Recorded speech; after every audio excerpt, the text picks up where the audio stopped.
Hello students, today we'll begin with a new chapter and the chapter is water resources. Firstly, when we talk about water, the possibility of life on the earth's surface is due to the presence of water.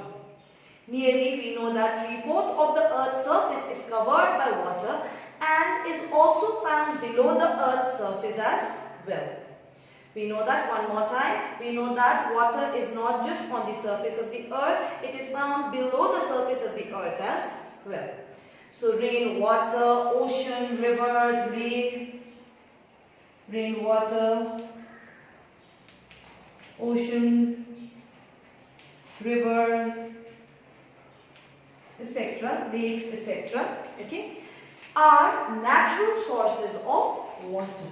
So these are the natural sources. These are the natural sources of water on the earth. Whereas dams, wells, tube wells, hand pumps, tanks, canals, wells, tube wells, etc. are said to be the man-made sources of water. Man-made sources of water. When we talk about the rainwater, rainwater collects on the earth's surface in the form of surface water and below the earth's surface in the form of underground water. So rainwater gets stored in two sources. One is as we said, the surface water, and the other in the form of underground water. So let us talk about the surface water. Water present on the surface of the earth. Okay, water that is present on the surface of the earth in the form of, we could say, ocean, rivers, lakes, etc., or streams and all also, is considered or is called as the surface water. Next, when we talk about the underground water, some of the rainwater seeps through the cracks and the joints of the soil. So the water beneath the surface of the earth, which seeps through the cracks and the joints into the ground, is called the groundwater or the underground water. One more time, we said that surface water, water found on the surface of the earth. Underground water, water that seeps through the soil inside the earth's surface into the ground is known as your groundwater or underground water resource. Sometimes what happens is, sometimes due to high pressure, what happens is this underground water gushes out. It tends to come out in the form of springs, etc. It can be obtained by or with the help of, we could say, wells, tube wells, etc. as well. One more time, we said that water is one of the most important resources, and we said that it can be found in the form of natural source as well as man-made source. Rainwater itself is divided into surface water and underground water. Moving forward, let us talk about the need to conserve water. Need to conserve water. When we talk about the need to conserve water, as water is used for various purposes, what has happened is that it has led to the scarcity of water on the earth's surface. So, conservation of water is very important. Some reasons for the conservation of water are as follows. Some reasons, or as we said, why do we need to conserve the water? Some of the reasons are as follows. So number one, the overexploitation of underground water resulting in the lowering of water table. One more time, the overexploitation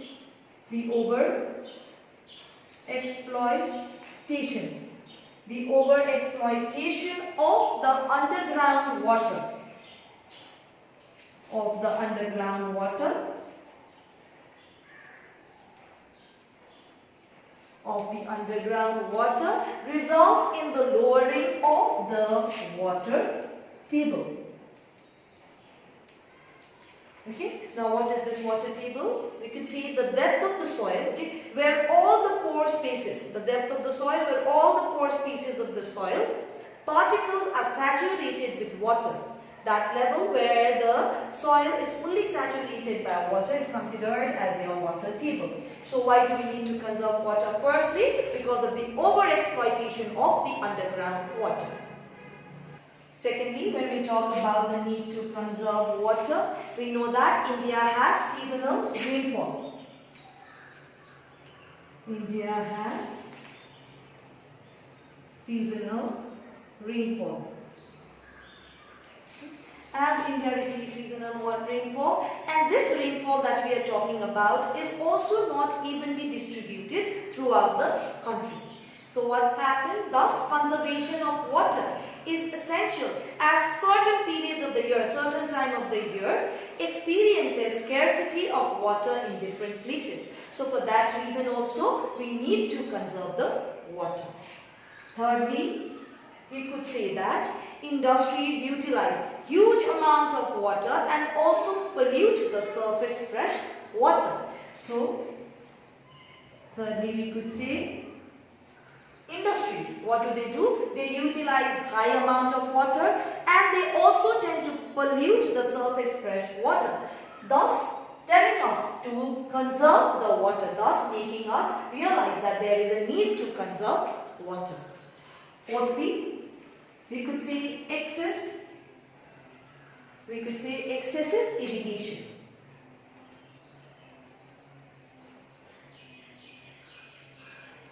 As our country is an agricultural country which has seasonal rainfall, so irrigation becomes one of the most important method through which we could go on practicing agriculture in the country. So excessive irrigation to meet the excessive population demands. Okay, to meet the excessive population demands depletes almost 90% of the fresh water count on the earth's surface. Since irrigation is done in a large scale, we need to conserve the water. Now moving forward, let us talk about the rainwater harvesting. So when we talk about the rainwater harvesting,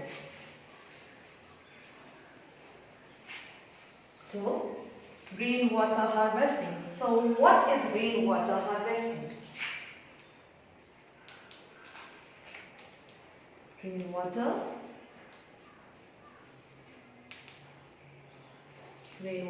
harvesting.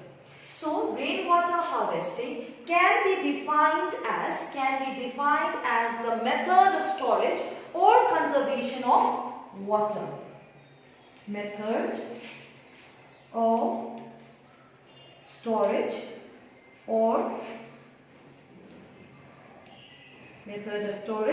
conservation of water. Okay.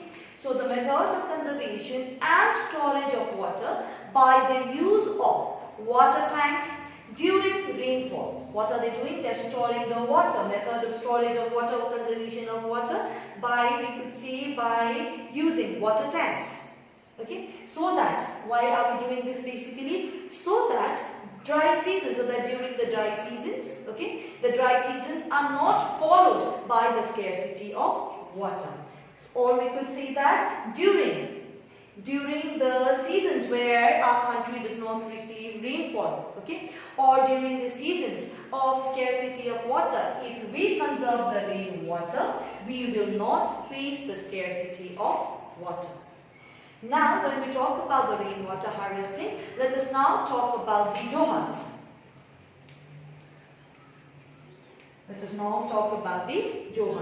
So, what are these johats then? Johats are said to be check dams or embankments. They are the check dams. Okay, they are the check dams or embankments.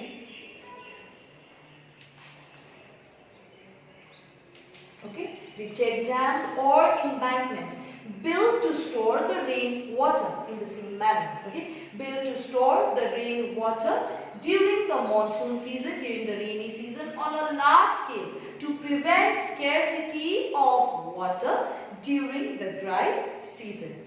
Johats are found abundantly or in a large scale in the state of Rajasthan.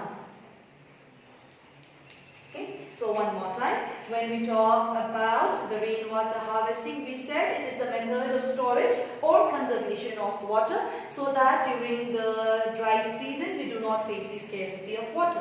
In the same way, johars also tend to store the rainwater. Where do they store it? The johars are check dams or embankments on which the water, the rainwater is stored so that they do not face the scarcity of water. It is mostly practiced or it is mostly found in the state of Rajasthan.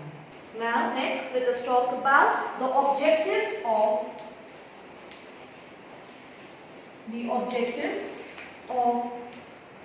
rainwater harvesting.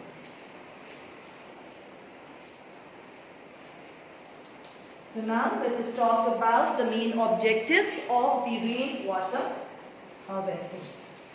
Now firstly we could say that the main objective of the rainwater harvesting could be recharging the groundwater. As the groundwater is highly used in case of irrigation, so recharging the groundwater is one of the main objectives of rainwater harvesting. Second, we could say that fulfill the water requirements. Fulfill the water requirements. We said that during the dry season, many of the states tend to face scarcity of water. So, other objective of the rainwater harvesting is to fulfill the water requirements. Thirdly, we could say that checking the rainwater. Checking the rainwater. Okay, what does this mean?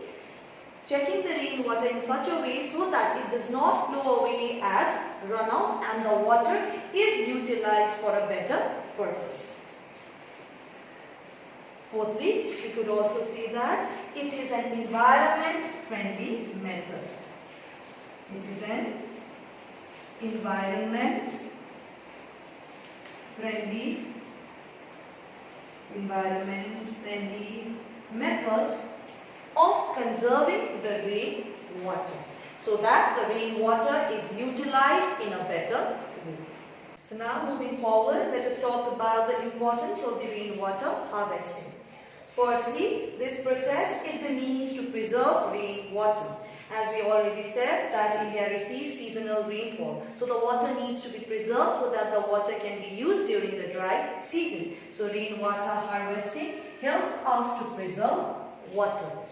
Secondly, rainwater which flows into the drains can be used for various purposes. So the rainwater, it tends to flow into the drains without any use. So this water, the rainwater that we have, is saved and is used for various purposes, okay, by applying different methods and reusing the water in a better way.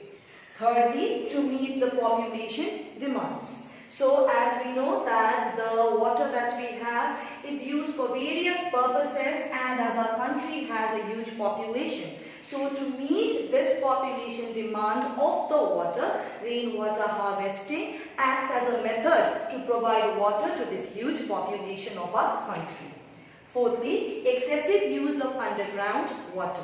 As we discussed earlier as well, excessive use of underground water leads to the depletion of the water table. So the rainwater harvesting tends to protect or help us conserve the use of or control the use of excessive use of underground water. Fifthly, it provides drinking water. We know that this rainwater, if it is purified with different methods, recycling this water could help us and it could provide us with proper drinking water as well. Other than these factors, why do we need? What is the importance of rainwater harvesting? It is used in, water is used in industries, it is used for irrigation. So rainwater harvesting helps provide water for irrigation and to these industries as well. As we know that water is a precious resource, so rainwater harvesting is one method which helps us provide this water for various purposes. Other than that, it also tends to improve the groundwater as well. Next, let us talk about the storing mechanisms. Storing mechanisms. So what are we talking about here? Storing mechanisms for the water resource. So when we talk about the water harvesting is we could see that water harvesting is the activity of direct collection of rainwater. As we talked about rainwater harvesting as well, we said that it is the process of collecting or conserving the water. So water harvesting is, we could see, the activity of direct collection of the rainwater. The various methods of rainwater harvesting are classified under two categories. Number one, it is said to be the traditional method, and number two we have is the modern methods. Traditional methods and the modern methods.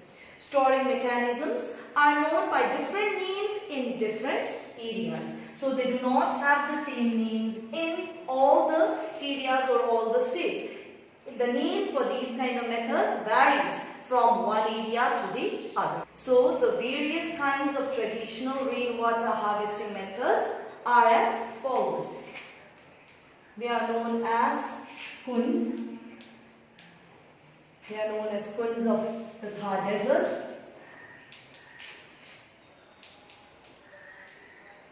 Kunz of the Thar Desert. Second, we also have bamboo drip irrigation. Okay, bamboo drip irrigation of the northeastern hilly region. Northeastern hilly regions have a unique system of drip irrigation that is practiced there, that harvest rainwater using the bamboo pipes. Thirdly, we have Johats. Okay, Johats in basically the central India. Central India, as we said earlier, also most abundantly found in Rajasthan as well. Number 4 we have is Bhandaras. Number 4th we have is Bhandaras of the Deccan Plateau. The Deccan Plateau. Next we have is Surangam. Surangam of the Western Ghats. Surangam of the Western Ghats. Next we have is Korambu.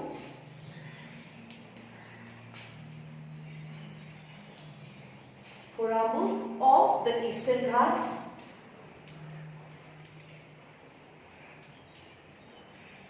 Eastern Ghats. We have Zing. Zing in case of Ladakh. And many more. Now one more time, we are talking about the traditional methods here. Okay, traditional method of rainwater harvesting, which have different names in different parts of the country. So they are known as Kunz of the Thar Desert, bamboo drip irrigation, mostly practiced in northeastern hilly region with the help of the bamboo. Next we have the Johats, which is practiced in central India, Bhandaras of the Deccan Plateau, Surangam in case of Western Ghats, Korambu in Eastern Ghats, and Zing in case of Ladakh. Next, when we talk about these, the modern methods. We talked about two types of methods, the modern and the traditional methods. So the modern methods include pit recharge. Modern method includes pit recharge. We also have the trenches, followed by the filtration tanks.